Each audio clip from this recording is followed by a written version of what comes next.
So now we'll leave the floor to Leummans, UNTPGF, but the presentation is, I think, done together with Father Imanov. I'll let you explain better the relationship.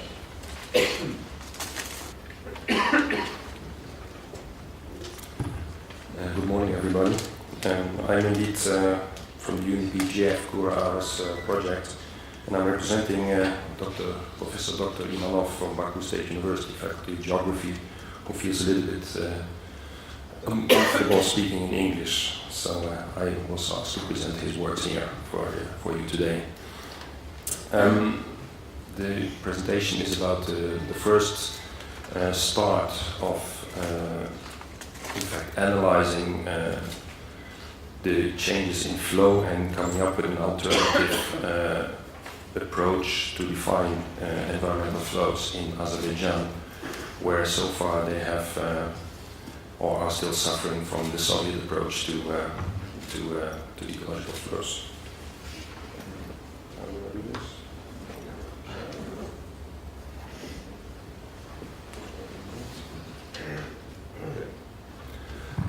Shortly about what we're talking about. So we're talking about Western Azerbaijan with a number of smaller rivers coming from the Lesser Caucasus, partly starting in Armenia in the south, but largely transferring through Azerbaijan territory towards the Kura River and then on to the Caspian Sea.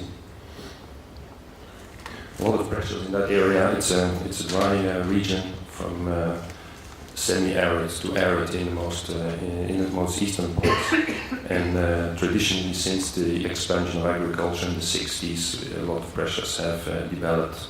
First of all, on water abstraction throughout the region with special intake facilities,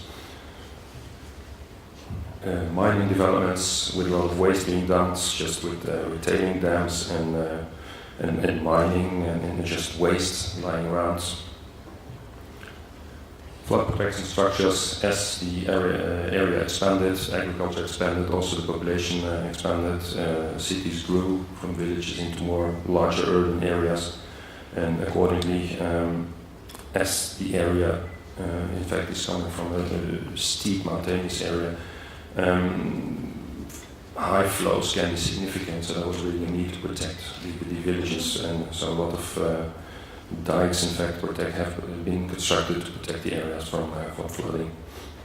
On the other hand, also reservoir constructions, both serving agriculture, irrigation, as well as the hydropower development, and that issue is especially of importance in recent times, with the government targeting energy security, despite them having a lot of oil and gas, still looking at hydropower also. So the result is, of course, that there's a big change in natural flow regimes from being unregulated to completely regulated, even becoming completely dry in the autumn season, of all water being used for consumption. The equal deterioration of water quality, as well as the ecosystems, aquatic ecosystems, getting completely destroyed. So the idea that they developed at Baku State University was getting from the Soviet approach, which has a flat minimum flow defined according to legislations, not taking into account any seasonal natural variation in flow, to introduce that specific monthly level, the minimum monthly level based on the natural flow before anthropogenic impact was developed. And this, in fact, was the first approach that they are targeting it, but they recognize the need for some accounting also for climate change that has been observed since the 50s and shows a decrease flow in the upstream areas that is not, in this case, not caused by direct actions of the people in the area, in the basin. The second correction is related to the intra-monthly variation, and which shows that winter seasons are more stable, show less variation than spring flood seasons, which is dependent largely on the amount of snow falling in winter in the mountains. So after this, so they calculate in fact the environmental flow, and as such get a method to assess whether current flows indeed comply to the flow that they would like to have. And in such way, they just again have a method that tells you simply, well, where do we need to take actions and where no actions is needed. So two examples, in fact, of the flows observed to compare to the red line, which is the old Soviet approach, just a flat line, just all over the seasons. They've said, as we need to get that in the river, it doesn't matter, that it's that we should have this seasonal variation. But the new approach, as you see in green, shows this that there is at least a mimicking of the former flood peaking towards a decrease in winter, in autumn and winter. And the same, in fact, on another middle stream river.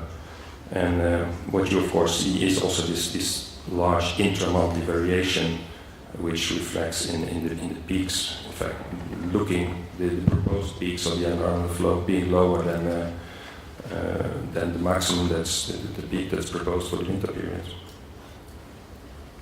So in fact, what we get then is of course a very basic approach, an idea of how to improve. How to come from a Soviet flat environmental flow, minimum flow, to a more dynamic environmental flow hydrographs for the public tributaries. This is of course it's in fact based on their own idea of environmental flows, and there's a next step needed, of course, to get to also to take the international experience into account, and there are different methods that also as a UNB project, we're trying to at least to raise awareness on. But and the ultimate end, of course, is that the new method should also be incorporated in law. There is currently hardly any regulation in place that limits the amount of water to be extracted by either irrigation intake stations or newly developed hydropower facilities. So in the end, they target that they will lobby for a change in that as soon as we have also a better approach. And it's also the method is only the first step into in improvement, because it's of course does not at this moment take into account the biological part of the equation. Traditionally, science is rather sectoral in the area, so a better link with biology is of course highly needed and recognized, but it takes time to get new data collected on these issues. In the end, of course, you need to have another land use and water use approach in the area linked to the science and the monitoring that you are doing. Thank you very much.